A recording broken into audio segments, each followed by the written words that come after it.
बोलो सच्चे दरबार की जय। बोलो शेरा वाली मैया की जय। व्यास जी बोले, हे राजन, उग्रसेन पुत्र कंस के द्वारा देवकी के 6 पुत्रों का वध कर दिए जाने पर तथा 7वां गर्भ गिर जाने के पश्चात वह राजा कंस नारद जी के कथनानुसार अपनी मृत्यु के संबंध में भली भांति विचार करते हुए सावधानी पूर्वक 8वें गर्भ को गिरने से बचाने का प्रयत्न करने लगा। उचित समय आने पर भगवान श्रीहरि अपने अंश के साथ वसुदेव में प्रविष्ट होकर देवकी के गर्भ में विराजमान हो गए। उसी समय देवताओं का कार्य सिद्ध करने के उद्देश्य से भगवती योग माया ने अपनी इच्छा से यशोदा के गर्भ में प्रवेश किया। कंस के भय से उद्विग्न होकर गोकुल में कालक्षेप कर रही वसुदेव भार्या रोहिणी के गर्भ से पुत्र रूप में बलराम जी प्रकट हो चुके थे। तदनंतर कंस ने देववंदिता देवकी को कारागार में बंद कर दिया और उनकी रखवाली के लिए बहुत से सेवक नियुक्त कर दिए। अपनी पत्नी देवकी के पुत्र प्रसव की बात को ध्यान में रखते हुए तथा उनके प्रेम पास में आबद्ध रहने के कारण वसुदेव जी भी उनके साथ कारागार में ही रहने लगे। देवताओं का कार्य सिद्ध करने के लिए देवकी के गर्भ में विराजमान भगवान विष्णु देव समुदाय द्वारा स्तूयमान होते हुए धीरे धीरे वृद्धि को प्राप्त होने लगे। श्रवण मास में 10वां महीना पूर्ण हो जाने पर भाद्रपद मास के कृष्ण पक्ष में रोहिणी नक्षत्र युक्त शुभ अष्टमी तिथि के उपस्थित होने पर भय से व्याकुल कंस ने सभी दानवों से कहा कि आप लोग इस समय गर्भ कक्ष में विद्यमान होकर देवकी की रखवाली करें। देवकी के 8वें गर्भ से उत्पन्न बालक मेरा शत्रु होगा, अतएव आप लोगों को मेरे काल रूप उस बालक की यत्नपूर्वक रखवाली करनी चाहिए। हे दैत्यों, इस समय मैं अत्यंत उद्वेगकारी तथा दुखदायी 8वें गर्भ के उत्पन्न होने वाले इस बालक का वध कर लेने के पश्चात ही अपने महल में सुखपूर्वक सो सकूंगा। आप सभी लोग अपने हाथों में तलवार, भाला और धनुष धारण करके निद्रा तथा आलस से रहित होकर चारों ओर दृष्टि रखिएगा।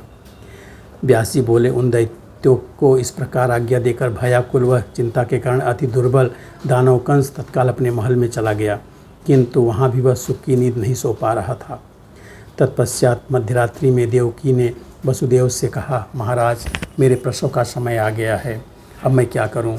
यहाँ पर बहुत से भयंकर रक्षक नियुक्त हैं। यहाँ आने के पूर्व नंद की पत्नी यशोदा से मेरी यह बात निश्चित हुई थी कि उन्होंने कहा था कि हे मानिनी, तुम अपने पुत्र को मेरे घर भेज देना, मैं मन लगाकर तुम्हारे पुत्र का पालन पोषण करूँगी। कंस को विश्वास दिलाने के लिए मैं तुम्हें इसके बदले अपनी संतान दे दूँगी। अतः हे प्रभु, इस विषम परिस्थिति में अब हमें क्या करना चाहिए? हे सूरतनय, आप इन दोनों संतानों को अदला बदली करने में कैसे समर्थ हो सकेंगे?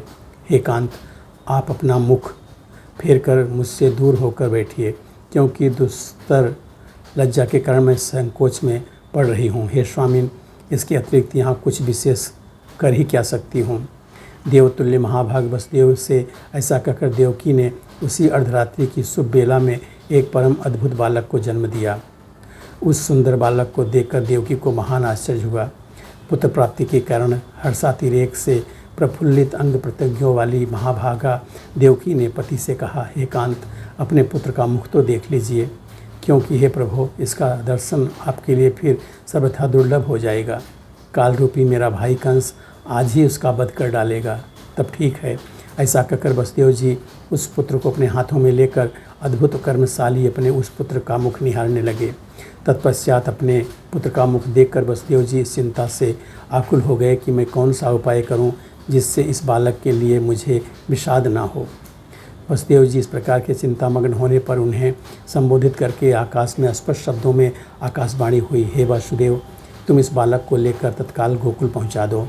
सभी राक्षसगण मेरे द्वारा निद्रा से अचेत कर दिए गए हैं। 8 फाटकों को खोल दिया गया है तथा जंजीरें तोड़ दी गई हैं। इस बालक को नंद के घर छोड़कर वहाँ से तुम योग माया को उठा लाओ। यह वाणी सुनकर उस कारागृह में निरुद्ध वसुदेव जी बाहर की ओर गए। हे राजन, इस प्रकार वसुदेव जी फाटकों को खुला देखकर बड़ी शीघ्रतापूर्वक उस बालक को लेकर द्वारपालों की दृष्टि से बचते हुए तत्काल कारागार से निकल पड़े। यमुना के किनारे पहुंचकर उन्होंने देखा कि इस पार से उस पार अगाध जल अपलावित हो रहा था। उनका गोकुल जाना भी सुनिश्चित था। उनके जल में उतरते ही नदियों में श्रेष्ठ यमुना जी कमर भर पानी हो गया।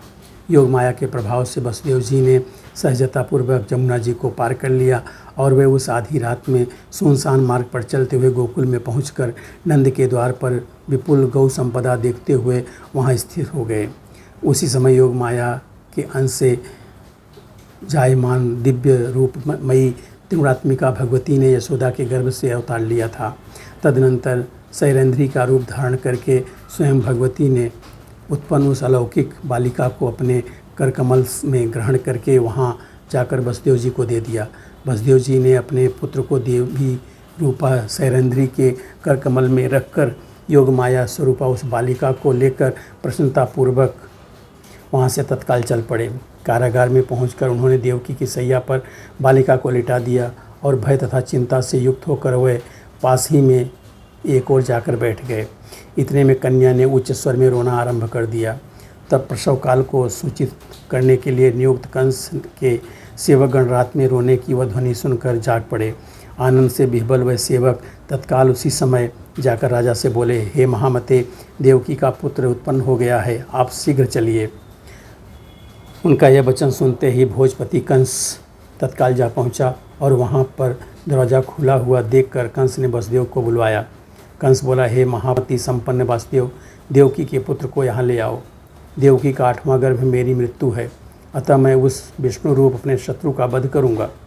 व्यास जी बोले, कंस का वचन सुनकर भय से संतस्त्र नयनों वाले वसुदेव जी ने शीघ्र ही उन कन्या को ले जाकर के कंस के हाथों में रोते हुए रख दिया। उस बालिका को देखकर राजा कंस बड़ा विस्मित हुआ। आकाशवाणी तथा नारद जी का वचन दोनों ही मिथ्या सिद्ध हुए और यहाँ संकट की स्थिति में पड़ा हुआ यह वसुदेव भी झूठी बात भला कैसे कह सकता है। मेरे सभी रक्षक भी सावधान थे, इसमें कोई संदेह नहीं है। तब यह बालिका कहाँ से आ गई और वो बालक कहाँ चला गया। काल की बड़ी विषम गति होती है, अतएव इसके संबंध में अब किसी प्रकार का संदेह नहीं करना चाहिए। ऐसा सोचकर उस दुष्ट निर्मम तथा कुल कलंकी कंस ने बालिका के दोनों पैर पकड़कर पत्थर पर पटका, किंतु वह कन्या कंस के हाथ से छूटकर आकाश में चली गई। वहाँ दिव्य रूप धारण करके उस कन्या ने मधुर स्वर में उनसे कहा, अरे पापी, मुझे मारने से तुम्हारा क्या लाभ होगा। तेरा महाबलशाली शत्रु तो जन्म ले चुका है। हे दुराराध्य परम पुरुष, तुझ नराधम का वध अवश्य करेंगे। ऐसा कहकर स्वेच्छा विहारिणी तथा कल्याणकारिणी भगवती स्वरूपा वह कन्या आकाश में चली गई। यह सुनकर आश्चर्य से युक्त कंस अपने महल के लिए प्रस्थान कर गया। वहाँ बकासुर, धेनुकासुर तथा वत्सासुर आदि दानवों को बुलाकर अत्यंत कुपित तथा भयाक्रांत कंस ने उनसे कहा, हे दानव, मेरा कार्य सिद्ध करने के लिए तुम सभी यहाँ से अभी प्रस्थान करो और जहाँ कहीं भी तुम लोगों को नवजात शिशु मिले उसे अवश्य मार डालना। बालघातिनी यह पूतना अभी नंदराज के गोकुल में चली जाए, वहाँ सद्य प्रसूत जितने बालक मिले उन्हें यह पूतना मेरी आज्ञा से मार डाले। धेनुक, वत्सक, केसी, प्रलम्ब और बक ये समस्त असुर मेरा कार्य सिद्ध करने की इच्छा से वहाँ निरंतर विद्यमान रहें। इस प्रकार सभी दैत्यों को आदेश देकर वह दुष्ट कंस अपने भवन में चला गया। अपने शत्रु रूप उस बालक के विषय में बार बार सोचकर वह अत्यंत चिंतातुर तथा खिन्न मनस्क हो गया था। यहाँ पे चतुर्थ स्कंद का 23वां अध्याय पूरा होता है। बोलो सच्चे दरबार की जय।